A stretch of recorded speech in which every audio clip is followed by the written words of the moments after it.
अब बताई कि रउआ कहतनी कि हमार लड़की कहाँ कहाँ गलती करती है, कहाँ कहाँ माने हम वीडियो बनाई रउरा लड़की के। राउर लड़की तो नैहर में राज कैले भी है भौजाई पे। तो अब बताई कि हेजू के बुए दूगो आदमी बावन। अब तनी ऐसा दौर मने समझाई बुझाई लइके बुद्धि लेखा करती है। अभी उतना ज्ञान नहीं खे रहते रहते सीख जाई। अब दौगे तो कतने बहन तो ज्ञान कर बहन हूँ बुझेले। देखी जान तनी गलती के करेला, जे बात के जाने ला उहे गलती करेला, आ जे बात के ना जानला नु तो डेरा ला कि हमारे से गलती जन हो जाओ। रुआ काहे इसे भूला के बतिया तनी माई देखी कि लड़की बतिया जन्नी। अब रउए बताई रउआ हाथ ना ओकरा के बोल हम तो घर परिवार औरी बाबू कैसे रही आ गलती करते हो जा रउए बताई कि हाँ हो ऐसे ना करे के चाहिए। बाते बाते मारम तो जाने वो हे हर देखी हम एको तबड़ा के ना मारी ना जन्नी।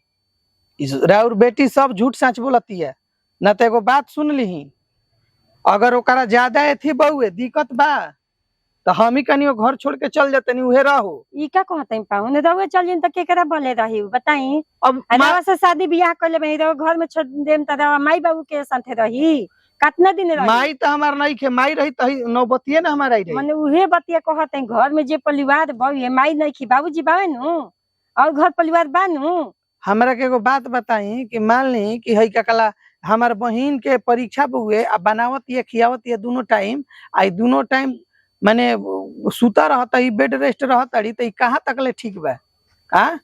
रउए बात के जवाब दी हमरा के कि घर परिवार कैसे चलेला। काहे रउए रही तो अपना ननद पे माने ऐसे कैले रही।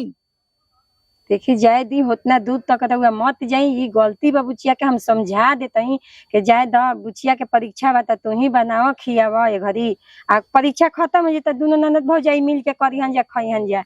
अच्छा माने बेटी पतो आदमी काहे उतारलन सुते खाती ना सेवा बियाह शादी आदमी काहे खाती करलन करे के चाहिए। हम कहाँ कहते कि उ सुती हन रात बहिन बना के दी हन गलती बात बा समझावत है बुचियो के रहू अपना पाउन मत गर्मी आई शांति दिमाग पके रही। देखी हम शांति बानी बहुत शांति बानी एक ही बात ओकरा के समझा दी यही से रउआ से हम अकेला में ही बात कहल हनी आ नइखे विश्वास तो रउआ एजु 2-4 दिन रही आ देख ली कि माने के करत आ के नहीं करत। अब तो बताई ट्यूशन छोड़ छोड़ के एक दिन जा लेते एक दिन ना जा ले। देखिए हम 2-4 दिन रहे खातिर न खेल पाऊँ 2-3 घंटा में हम जैसे निकलम काहे कि हमारो काम धना बा। अब रउए कि यहाँ आके रह मने हम मादाना ना हई आई लइका त खिसिया त के माई तेज जात इज्जत बनावत हवे। अब का करी रउआ कहे से आईनी है तो हमार टाइम बा गरीब बच्चा बा खियावे के धोए के लइका पढ़े लिखे वाला तब के करी बताई। समझा देम कि घर परिवार में कैसे रहल जाला आ कैसे का कइल जाला। मैं कह के रही समझा देता हम महाराज कहीं का शांति नहीं खी एक बतिया हमरा के थी कइले बानी का कहीं हो पहुना में मैं गलती नहीं खे हमारे दिए में गलती बा।